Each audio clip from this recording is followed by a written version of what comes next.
The lawyer didn't even look up when he said it. He just slid the envelope across the table and said, "This one's for you. Your grandmother left specific instructions that it be opened last." My uncle laughed. Actually laughed. He said, "Knowing Mom, it's probably a recipe for her cornbread." Everyone at the table smiled, even me, a little. Because that's what we did in that family. We made everything smaller than it was. Especially her. I wish I had known what was inside that envelope before I let myself smile along with him. My grandmother raised me in a house that smelled like cedar and dish soap. Not the fancy kind, the yellow kind that came in a bottle shaped like a lemon. She bought it at the dollar store on Tuesdays, which was senior discount day, and she always took the long way home because gas was 3 cents cheaper on Morrow Street. I used to think she was just careful. That's what my mother called it, careful. My uncle called her something else. Not to her face, but I heard it plenty. He called her a hoarder of worry. Said she saved rubber bands and bread ties and spent more time clipping coupons than living. Said she never trusted anyone with money, including a savings account, which he thought was hilarious. "Grandma still keeps cash in a coffee can," he told his wife at Christmas one year. He said it the way people say things they think are endearing but aren't. Old-fashioned doesn't even cover it. She was sitting 10 feet away. She heard him. She just got up and refilled everyone's coffee. That was her whole life, in one gesture. Hear the insult. Keep moving. Fill everyone else's cup. My grandmother. I called her Nana, though her name was Dorothy, and she hated when people shortened it. Had been a bookkeeper for 31 years at a manufacturing company in Cincinnati. She retired the same week I was born. I grew up hearing that like it was a funny coincidence. What I didn't understand until much later was that she had planned it that way. She wanted to be available. For me. My mother worked 2 jobs when I was little. My father was not in the picture in any way that counted. So Nana was the one who walked me to school and packed my lunch and sat with me through every fever and every nightmare and every bad grade I was ashamed of. She also helped me apply to college. She drove me to 3 campus visits in her 2003 Buick that she'd owned for 19 years and maintained like it was a classic car. She sat in the back of every information session with a notepad and wrote down questions. Good questions. Specific ones. The kind the admissions officers weren't expecting from a 70-year-old woman in orthopedic shoes. When I got into my first choice school, she cried. I mean really cried. The kind that surprised her, like she didn't know it was coming. She pressed her hand over her mouth and turned toward the window, and I pretended not to see because I knew she would be embarrassed. She paid for my first year. When I asked her how, she said she'd saved up. I said, Nana, that's $50,000. She said, I know what it is, sweetheart. I did the math. I thought she'd dipped into retirement. I thought she'd liquidated something. I didn't push because I didn't want to know if it had cost her more than she was letting on. I should have pushed. She died in March, 14 months ago. Lung cancer, though she never smoked a day in her life. The doctor said it was just one of those things, which is what doctors say when the universe does something it doesn't have a good explanation for. She was gone in 11 weeks from diagnosis to end. That's the part that still doesn't sit right inside me. 31 years of bookkeeping, 19 years with the same car, 50 years of careful, and then 11 weeks. I flew home from Portland, where I'd been living with my husband Theo. He's the one who drove me to the airport at 4 in the morning without being asked. He's the one who held my hand on the phone when the hospice nurse called.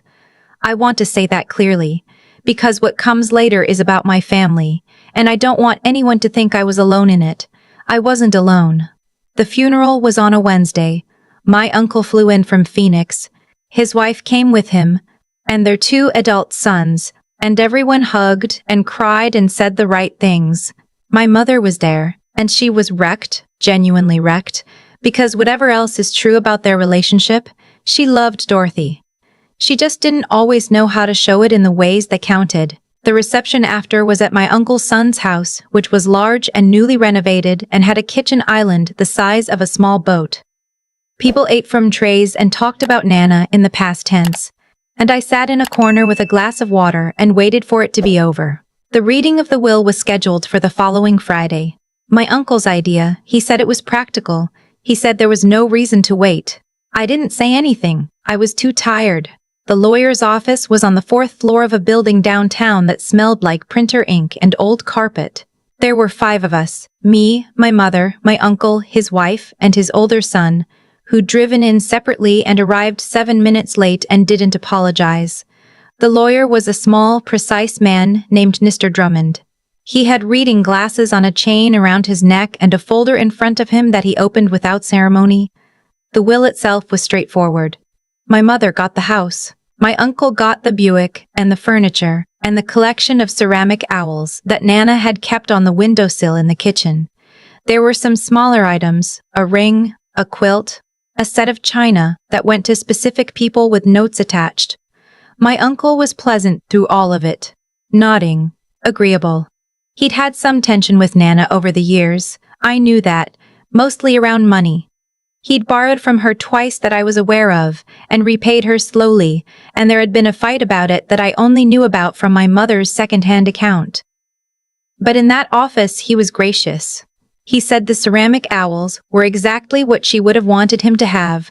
He said it like he was moved. Mr. Drummond closed the main folder and picked up a smaller envelope from the side of the desk. It was sealed, with my name written on the front in Nana's handwriting. Her handwriting was always perfect. She'd had beautiful penmanship, the kind they used to teach with rulers. Your grandmother left this to be read aloud only if you wished, Mr. Drummond said. Or you may take it privately. My uncle said, Oh, go ahead. We're all family. I opened it. Inside was a single folded page and, beneath it, a card with the name of a bank I didn't recognize, and an account number and a phone number handwritten beneath it. I read the letter to myself first. It said, Sweetheart, I have been saving something for you since the day your mother brought you home. I didn't tell you because I didn't want you to wait for it. I wanted you to build things yourself, and you did.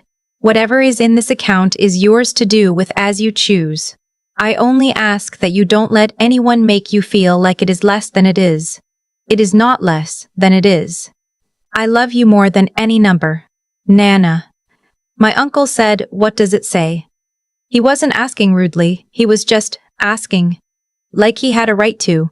I folded the letter. I said, It's personal. He smiled and said, Fair enough. Then he nodded at the card. What's that? A bank account? Oh, one of her old accounts?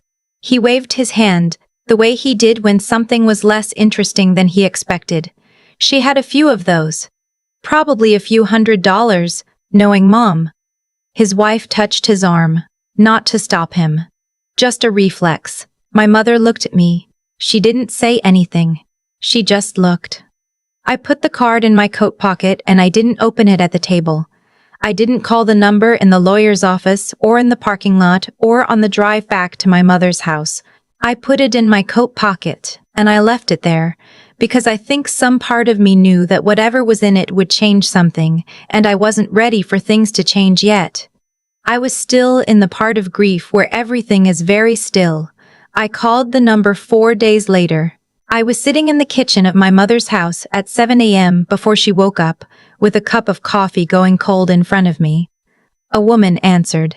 She said the name of the bank, a private institution, not a chain, and asked how she could help. I told her I was calling about an account. I gave her the number from the card. She asked for my name and my date of birth and my grandmother's name and to verify the last 4 digits of my social security number. Then she was quiet for a moment. Not the quiet of someone looking something up. A different kind of quiet. She said, Can you hold for just 1 moment? I said, Sure. She was gone for 3 minutes. I counted. When she came back, she said, I want to make sure I have the right account. Is this for Dorothy Agnes Calloway? I said yes. Another pause. Ms. Morris. Calloway, she said, and there was something in her voice I couldn't quite name. Careful, maybe, or careful and something else beneath it. Are you able to come into a branch? I think it would be better to discuss the details in person. My stomach dropped. I asked if something was wrong. She CC'd, No, nothing's wrong. We just For an account of this size, we typically prefer to meet with the beneficiary in person. It's our standard process. I said, "What do you mean this size?" There was a pause. She said, "The current balance is just over $1.4 million. I didn't say anything for so long that she asked if I was still there. I said yes, I was there. I drove to the branch that afternoon. My husband had come back from Portland by then, and he drove me, and I sat in the passenger seat with my hands folded in my lap the whole way there. Neither of us talked much. I think we both understood that this was not the kind of moment that needed commentary. The branch manager met us in a small conference room. She was a warm woman, probably 60, with reading glasses perched on top of her head, and she walked me through the account history with the kind of care you give something you respect. The account had been opened when I was 3 days old. 31 years of deposits. Small ones, mostly. $50 here, $100 there, with larger deposits in certain years that the manager explained coincided with bonus seasons and tax returns. My grandmother had designated the account as a trust, with me as the sole beneficiary, and she had never, not once in 31 years, made a withdrawal. Not even for my first year of college. I asked about that specifically. The manager checked. The tuition had come from a separate savings account. Nana had two. One for me, one for the things she thought I needed right away. The account she'd never touched, the one I was sitting in front of now, was not the emergency account. It was the other one, the one she'd been building since the day I was born and never told me about. Because she didn't want me to wait for it. She wanted me to build things myself. And then she wanted to hand me this. I sat in that conference room for a long time after the manager stopped talking. My husband held my hand. I kept thinking about the lemon-shaped dish soap, the long way home to save 3 cents on gas, the notepad at the college information sessions, the ceramic owls. I kept thinking about my uncle waving his hand. Probably a few $100, knowing Mom. I did not call my uncle that day. Or the next day. I talked to Theo. I talked to my mother, who cried in a way that I hadn't seen her cry before. Not grief this time, but something more complicated. Gratitude and guilt, and something else she couldn't name either. She said, "I knew she saved. I didn't know she saved like that." I asked if she had any idea. She said she never talked about money, you know how she was. I did know. She'd never talked about it the way my uncle talked about it. Loudly, casually, as the measure of things. She just did things. She showed up. She filled the cup. My uncle found out 2 weeks later. I don't know how. Word moves in families the way water moves in old houses, through cracks you didn't know were there. He called me. He was not unkind, exactly, but there was something in his voice, a recalibration, like he was doing math in real time. He said, "Your grandmother was more private than I realized." I said, "She was, yes."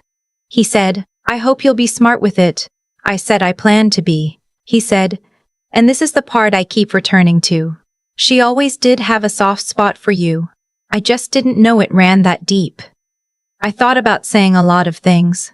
I thought about saying, she had a soft spot for everyone who showed up for her. She had a soft spot for anyone who drove 3 campus visits in a 2003 Buick without complaining. She had a soft spot for the people who sat in the back of information sessions and wrote down good questions. I didn't say any of that. I said, she was a remarkable woman. He agreed. He said she was. We hung up, and I sat for a while in the quiet of my kitchen in Portland. We had moved back by then, and I thought about what it means to know someone. What it means to see someone. My uncle had seen a woman who clipped coupons and kept rubber bands and drove an old car and, in his version of the story, had lived small. I had seen someone who was playing a longer game than any of us understood. She wasn't living small. She was building something. She was just doing it quietly, without asking for credit, without waiting for anyone to notice. I've thought a lot about what to do with the money. We paid off the rest of our mortgage. We set aside enough for the children we hope to have someday. I made a donation to the hospice that cared for Nana in her last weeks. Not a named fund or a scholarship or anything that would put her name on a wall, because she would have hated that. Just a gift to the general fund to help the next family going through 11 weeks like ours. I kept the letter. I had it framed.